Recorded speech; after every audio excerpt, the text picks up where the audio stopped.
왕을 낳은 여인을 만나다. 조선 21대 왕 영조의 어머니 숙빈 최씨의 소령원. 구독과 좋아요 눌러주세요. 안녕하세요. 이곳은 경기도 파주시에 위치한 소령원입니다. 소령원은 조선 21대 왕 영조의 어머니 숙빈 최씨가 잠든 곳입니다. 그녀는 조선의 신데렐라라고 불릴 정도로 놀라운 삶을 살다간 인물입니다. 그녀의 삶은 어떠했는지 알아봅시다. 숙빈 최씨는 1670년에 태어났습니다. 그녀의 집안은 양반이 아닌 상민으로 가난했다고 전해집니다. 숙빈 최씨의 아버지 최효원은 당시 구파발 쪽 시골에서 농사를 하고 있었습니다. 가난에서 벗어나기 위해 최효원은 장작과 배추 등을 파는 등 여러 일을 하며 생계를 이어나갔습니다. 어려운 형편 속에서 가족을 위해 열심히 일하는 최효원은 효자이기도 했습니다. 최효원은 아버지를 봉양하며 맛있는 음식을 대접했다고 합니다. 그런데 최효원이 열심히 일을 해도 가난에서 벗어나지는 못했습니다. 최효원은 불안한 심정이었을 것이며 고민만 깊어졌을 것입니다. 그런데 최효원네 집에 직원이 찾아왔습니다. 그는 안시성을 가진 풍수쟁이로 최효원의 아버지와 가깝게 지낸 인물입니다. 심성이 착한 최효원은 직원을 정성스럽게 대접했습니다. 직원은 그런 최효원을 매우 좋게 보았으며 그에게 훗날 크게 보답하겠다고 말했습니다.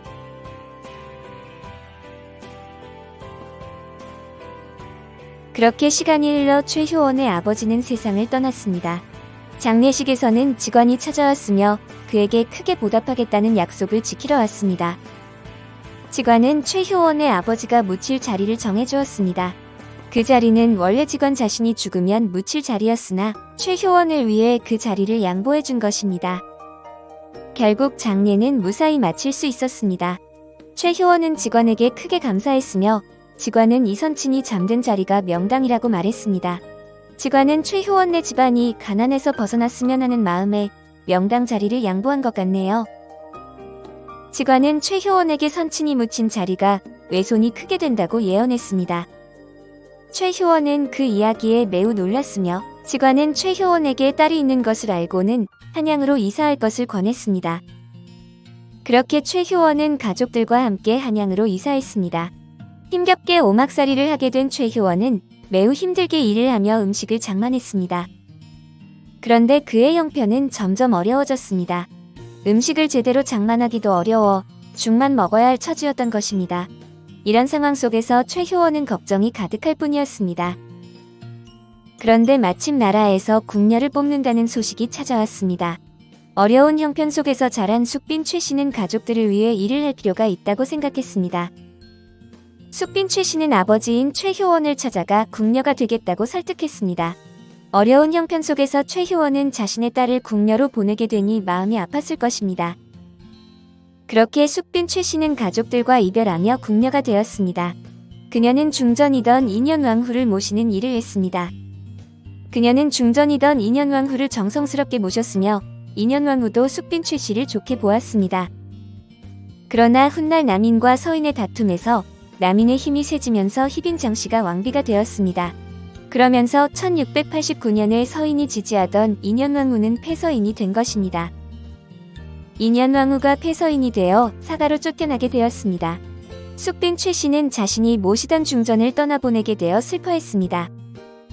숙빈 최씨는 인현왕후가 살았던 처소를 지키고 있었습니다. 그런데 어느 날 그녀에게 놀라운 일이 벌어지게 되었습니다.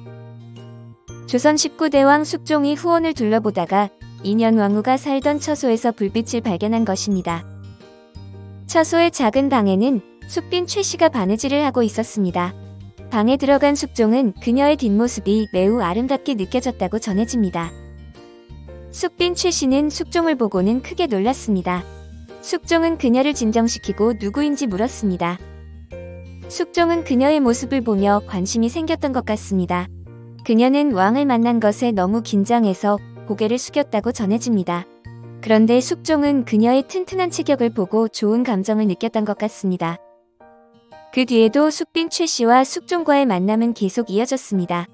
그러다 1693년에 숙종과 숙빈 최씨 사이에서 아들이 태어났습니다. 이렇게 숙빈 최씨의 삶이 바뀐 것입니다. 가난한 집안에서 자랐던 그녀가 궁녀가 되었고 이제는 왕의 아이를 낳은 것입니다.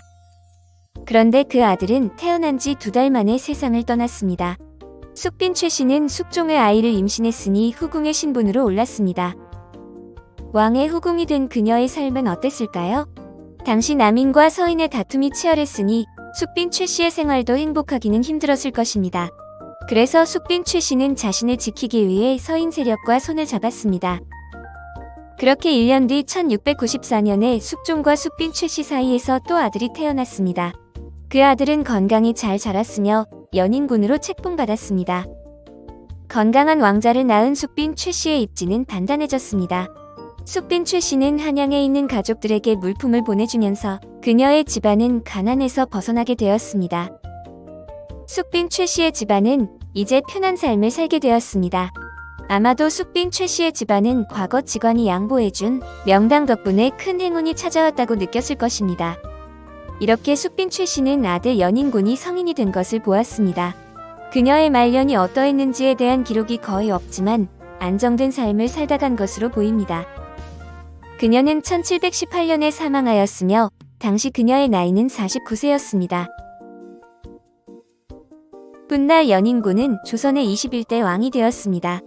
영조는 왕자 시절부터 어머니 숙빈 최씨에게 효도를 한 인물입니다. 숙빈 최씨는 당시 후궁의 신분으로 사망했기에 그녀의 무덤은 초라했다고 합니다. 왕위에 오른 영조는 어머니이던 숙빈 최씨의 묘를 위엄있게 조성하고 싶었습니다. 영조는 자신이 임금이 되었으니 어머니 숙빈 최씨의 묘를 능으로 만들고 싶었습니다. 그러나 대신들은 숙빈 최씨의 묘를 능으로 봉하는 것에 크게 반대했다고 전해집니다. 영조는 자신이 서자 출신이라 정통성 문제로 인해 몹시 고생했습니다. 그래서 어머니 숙빈 최씨의 위상을 높이는 것은 영조한테 매우 중요했습니다. 하지만 영조의 재위 기간이 20년이 지나도록 어머니의 묘를 능으로 바꾸지 못해 매우 슬퍼했습니다. 영조는 자신의 외가 사대에게 벼슬을 추증하려고 노력했습니다. 그러나 이건 역시 대신들의 반대가 있었던 것입니다. 대신들은 상린 출신이던 이들에게 벼슬을 추증하는 것이 좋지 않다고 느꼈던 것입니다. 그래도 영조는 끝까지 이 일을 추진했습니다.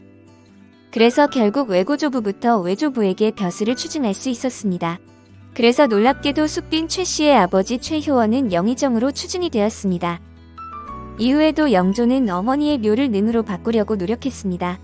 그렇게 시간이 지나 1753년이 되어서야 숙빈 최씨의 묘는 원으로 바뀌게 되었습니다.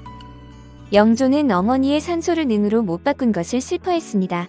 그런데 실제 소령원을 가게 되신다면 정말 왕릉 수준이라는 것을 볼 수 있습니다. 이렇게 영조의 어머니 숙빈 최씨의 삶을 알아보았습니다. 시청해주셔서 감사합니다.